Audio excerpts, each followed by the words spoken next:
Bumaba na ang presyo ng itlog sa ilang palengke sa Metro Manila, kaya naman i-add to cart na sa inyong pamimili. At live mula sa Marikina, may unang balita si EJ Gomez. EJ, namili ka na ba ng itlog?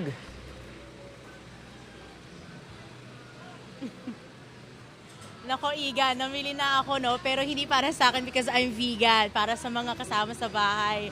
Igan, good news nga, no? Para sa mga kapuso nating mahilig sa itlog o magluto ng itlog, lalo na tuwing almusal. Dito sa Marikina Public Market, nasa 10 pesos hanggang 20 pesos ang ibinaba ng kada tray ng itlog. Noong nagdaang holiday season, nagtaasan ang presyo ng ilang bilihin sa palengke kabilang ang itlog. Ngayon, bumaba na ang presyo nito. Sa monitoring ng Department of Agriculture as of January 15 sa ilang pamilihan sa Metro Manila, nasa 6 pesos hanggang 10 pesos ang kada piraso ng itlog, depende sa laki. Di yan nalalayo sa inikutan naming tindahan ng itlog dito sa Marikina Public Market. Mabibili ang pinakamaliit na itlog sa 6 pesos at 50 centavos. Ang small size nasa 7 pesos. Ang medium naman 8 pesos kada piraso. Habang ang large ay 8 pesos and 50 centavos. At ang pinakamalaki o jumbo 10 pesos ang isa. Kung kada tray naman, bumaba ng 10 pesos hanggang 20 pesos ang presyo ng itlog depende sa size. Ayon sa tinderong si June, mababa rin ang kuha nilang presyo sa kanilang mga supplier nitong mga nagdaang linggo. Pagkatapos ng bagong taon, Pasko't bagong taon, hindi pa totally naubos ang supply eh. Sobrang dami pa.